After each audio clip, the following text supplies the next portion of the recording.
A bouncing bomb is a bomb designed to bounce to a target across water in a calculated manner to avoid obstacles such as torpedo nets, and to allow both the bomb's speed on arrival at the target and the timing of its detonation to be predetermined, in a similar fashion to a regular naval depth charge.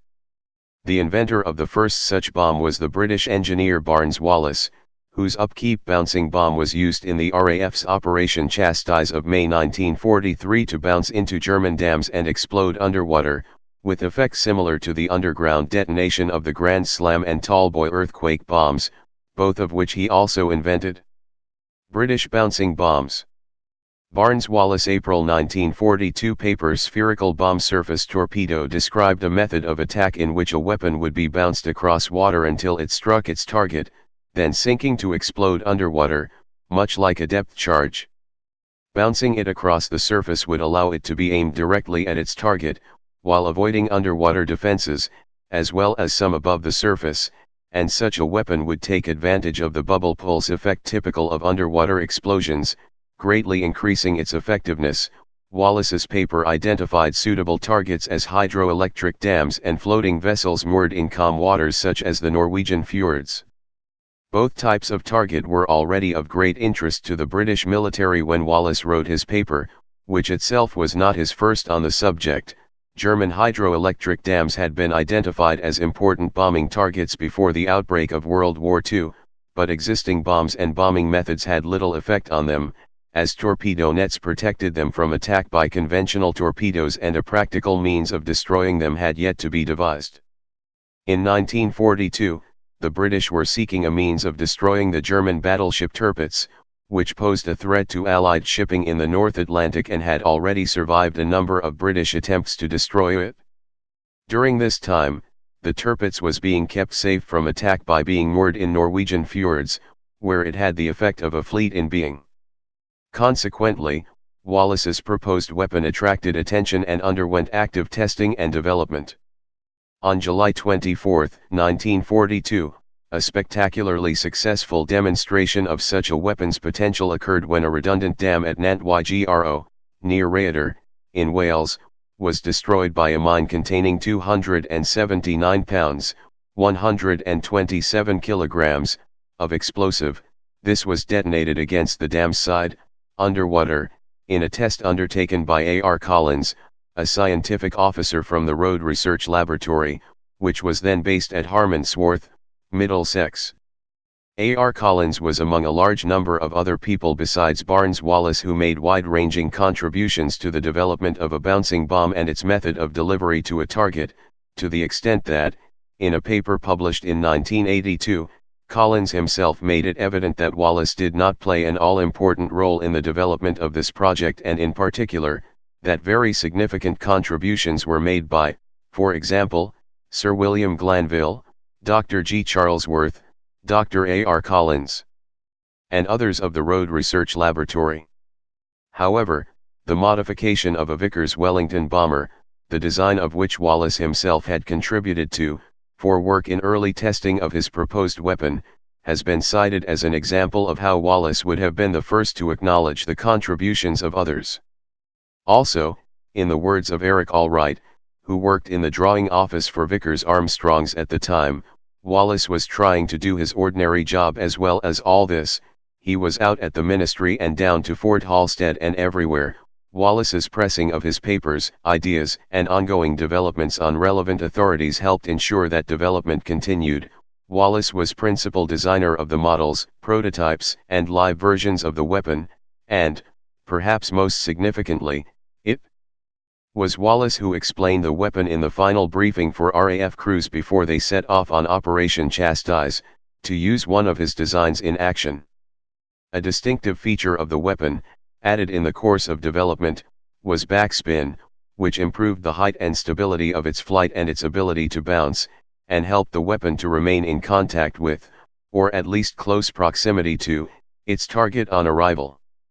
Backspin is a normal feature in the flight of golf balls, owing to the manner in which they are struck by the club, and it is perhaps for this reason that all forms of the weapon which were developed were known generically as golf mines, and some of the spherical prototypes featured dimples. It was decided in November 1942 to devise a larger version of Wallace's weapon for use against dams, and a smaller one for use against ships. These were codenamed Upkeep and Highball respectively. Though each version derived from what was originally envisaged as a spherical bomb, early prototypes for both Upkeep and Highball consisted of a cylindrical bomb within a spherical casing. Development, testing, and use of Upkeep and Highball were to be undertaken simultaneously, since it was important to retain the element of surprise.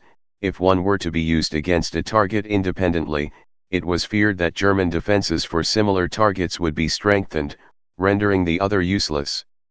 However, Upkeep was developed against a deadline, since its maximum effectiveness depended on target dams being as full as possible from seasonal rainfall, and the latest date for this was set at May 26, 1943.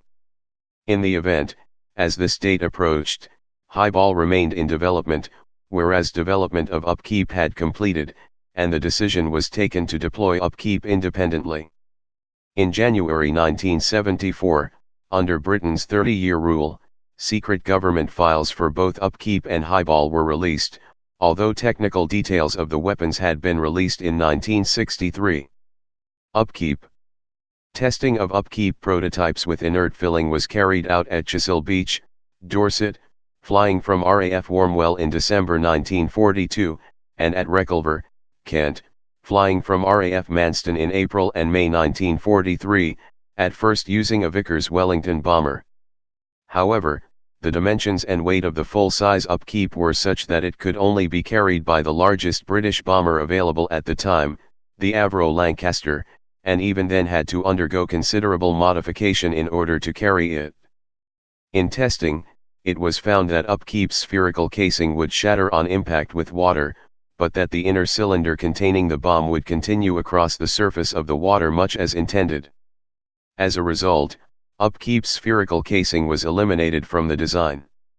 Development and testing concluded on May 13, 1943 with the dropping of a live, cylindrical Upkeep bomb 5 miles, 8 kilometers, out to sea from Broadstairs, Kent, by which time Wallace had specified that the bomb must be dropped at precisely 60 feet, 18 m, above the water and 232 miles per hour, 373 kilometers per hour, ground speed, with backspin at 500 rpm. The bomb bounced 7 times over some 800 yards, sank and detonated. In the operational version of Upkeep, known by its manufacturer as Vickers Type 464, the explosive charge was Torpex, originally designed for use as a torpedo explosive, to provide a longer explosive pulse for greater effect against underwater targets. The principal means of detonation was by 3 hydrostatic pistols, as used in depth charges, set to fire at a depth of 30 feet, 9 m, and its overall weight was 9,250 pounds, 4,200 kilograms, of which 6,600 pounds, 3,000 kilograms, was Torpex. Provision was also made for self-destruct detonation by a fuse, armed automatically as the bomb was dropped from the aircraft, and timed to fire after 90 seconds. The bomb was held in place in the aircraft by a pair of calipers, or triangulated carrying arms, which swung away from either end of the bomb to release it. Backspin was to begin 10 minutes before arriving at a target, and was imparted via a belt driven by a Vickers Yassy hydraulic motor mounted forward of the bomb's starboard side. This motor was powered by the hydraulic system normally used by the upper gun turret, which had been removed. Height was checked by a pair of intersecting spotlight beams, which, when converging on the surface of the water, indicated the correct height for the aircraft, a method devised for the raid by Benjamin Lockspacer of map, and distance from the target by a simple, handheld, triangular device, with one corner held up to the eye. Projections on the other 2 corners would line up with predetermined points on the target when it was at the correct distance for bomb release. In practice, this could prove awkward to handle, and some aircrews replaced it with their own arrangements, fixed within the aircraft itself, and involving chinograph and string. On the night of 16-17 May 1943, Operation Chastise attacked dams in Germany's Ruhr Valley, using Upkeep.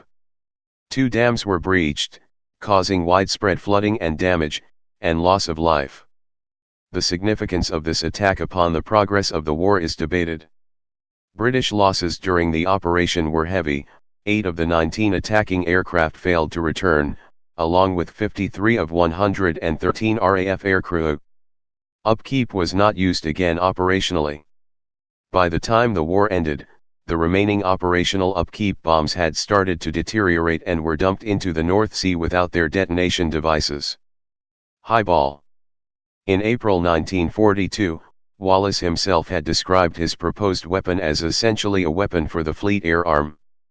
This naval aspect was later to be pressed by a minute issued by British Prime Minister Winston Churchill, in February 1943, asking, "Have you given up all plans for doing anything to Tirpitz while she is in Trondheim? It is a terrible thing that this prize should be waiting and no one be able to think of a way of winning it." However, Highball was ultimately developed as an RAF weapon for use against various targets, including Tirpitz. From November 1942, development and testing for Highball continued alongside that of Upkeep, including the dropping of prototypes at both Chesil Beach and Reculver. While early prototypes dropped at Chesil Beach in December 1942 were forerunners for both versions of the bomb, those dropped at Chesil Beach in January and February 1943 and at Reculver in April 1943 included Highball prototypes. They were dropped by the modified Wellington bomber and at Reculver by a modified de Havilland Mosquito B Mk4, one of 2 assigned to Vickers Armstrong for the purpose. By early February 1943, Wallace envisaged Highball as comprising a 500 pounds, 230 kilograms, charge in a cylinder contained in a 35 in, 89 centimeters, sphere with, an overall weight, of 950 pounds, 430 kilograms, and a modified Mosquito could carry 2 such weapons. In tests at Reculver in the middle of April 1943, it was found that Highball's spherical casing suffered similar damage to that of Upkeep. A prototype with an altered design of casing strengthened by steel plate, but empty of inert filling or explosive, was dropped on April 30 and emerged quite undamaged. In further testing on May 2, 2 examples of this prototype with inert filling, bounced across the surface of the water as intended, though both were found to be dented. Further testing was carried out by 3 modified Mosquitoes flying from RAF Turnberry, north of Girvan, on the west coast of Scotland, against a target ship, the former French battleship Courbet, which had been moored for the purpose in Loch Striven.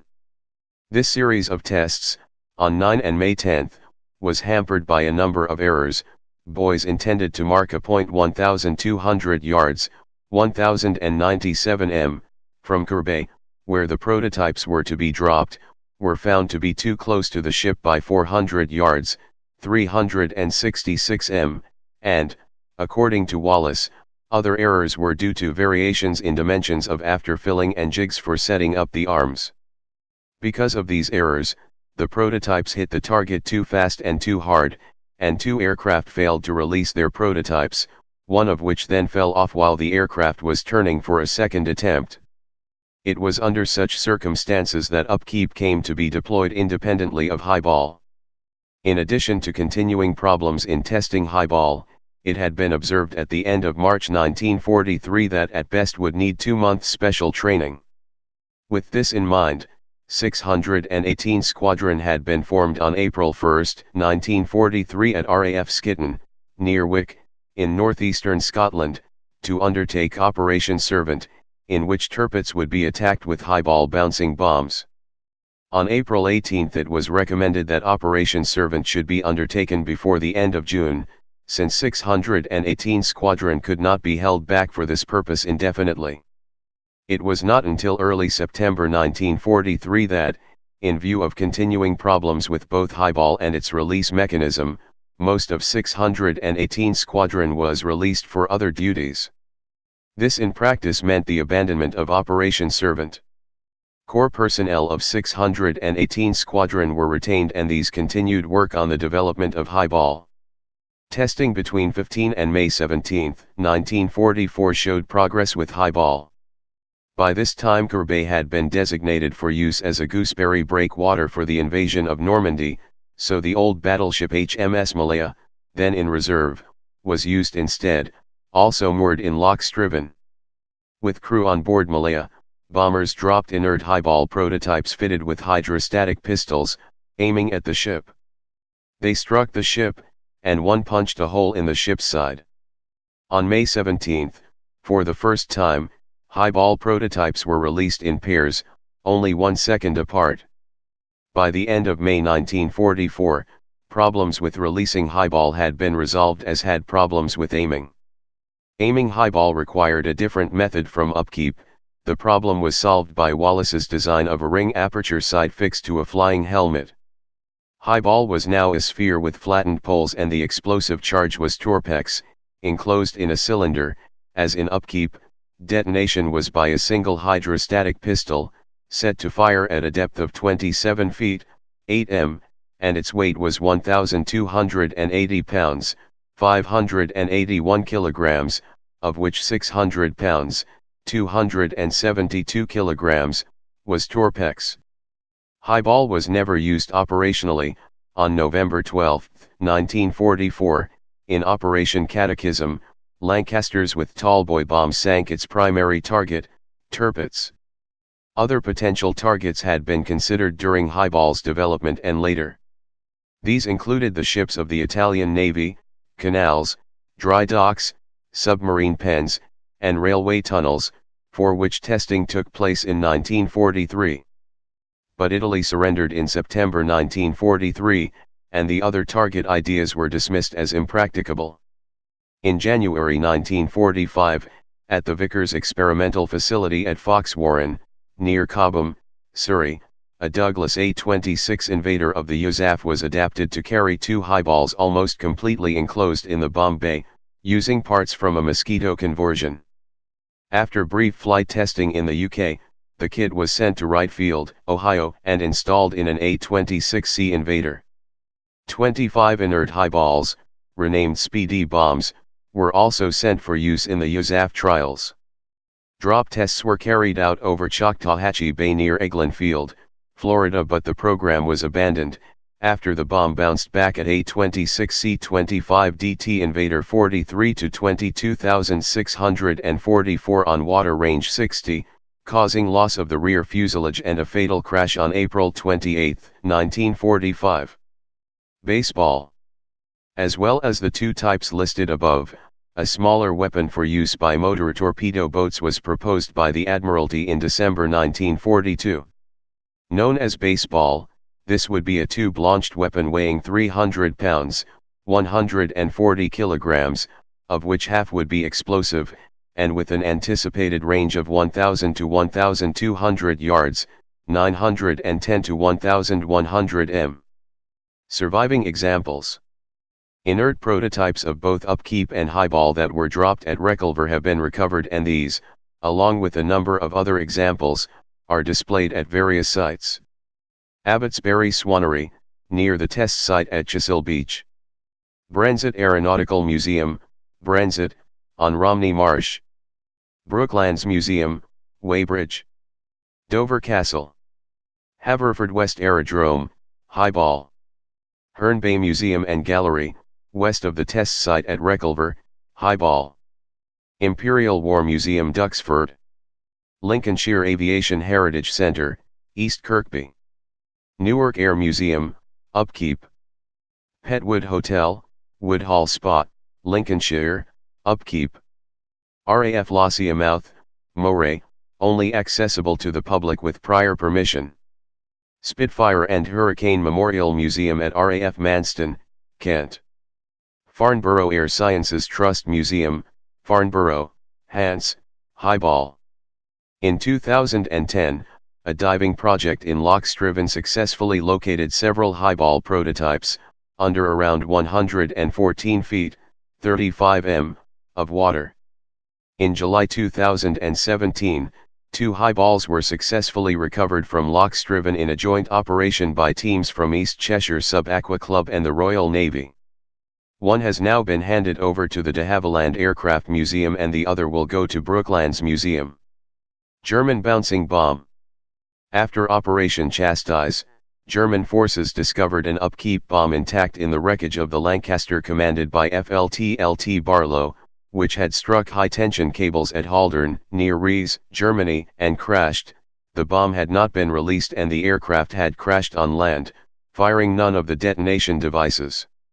Subsequently, a 385 kg, 849 pounds, version of Upkeep, codenamed Kurt or Emil, was built at the Luftwaffe's Erprobungsstelle, or test site, on Germany's Baltic coast at Travemünde, one in a network of 4 such establishments in Nazi Germany. The importance of backspin was not understood and trials by a Focke-Wulf FW-190 proved to be dangerous to the aircraft as the bomb matched the speed at which it was dropped. Attempts to rectify this with booster rockets failed and the project was discontinued in 1944. Recreating the bouncing bomb. In 2011, a project was initiated to recreate a Dombusters raid. Buffalo Airways was selected as the company to fly the mission, with their own plane and pilots. Buffalo would drop a recreated Upkeep bouncing bomb from their DC-4. The project was documented in the documentary television show Dombusters Fly Again in Canada and Australia, Dombusters, Building the Bouncing Bomb in the UK, and the Nova episode Bombing Hitler's Dams in the US. It involved dropping a replica dummy bomb, and blowing up a replica dam. The filming of the documentary was itself documented as part of the Ice Pilots NWT reality series that follows Buffalo Airways in Season 3 Episode 2 Dombusters. Type conventional, depth charge. Place of origin United Kingdom. Service history. In service 16 to 17 May 1943. Operation Chastise. Used by number 617 Squadron RAF. Wars World War II. Production history. Designer Barnes Wallis. Designed April 1942. Manufacturer Vickers Armstrongs. Produced February 1943. No built 120, 62 inert and 58 he-filled. 19 used operationally. Variants Highball spherical bouncing bomb, inert training bombs. Specifications. Weight 9,250 pounds, 4,196 kilograms. Length 60 inches, 152 centimeters. Width 50 inches, 127 centimeters. Muzzle velocity 240 to 250 miles per hour, 386 to 402 kilometers per hour. 500 RPM backspin. Effective firing range 400 to 500 yards, 366 to 457 m. Filling Torpex. Filling weight 6,600 pounds, 2,994 kilograms. Detonation. Mechanism. Hydrostatic fuse, depth of 30 feet, 9.1 m, with backup chemical time fuse. Please subscribe and thanks for watching.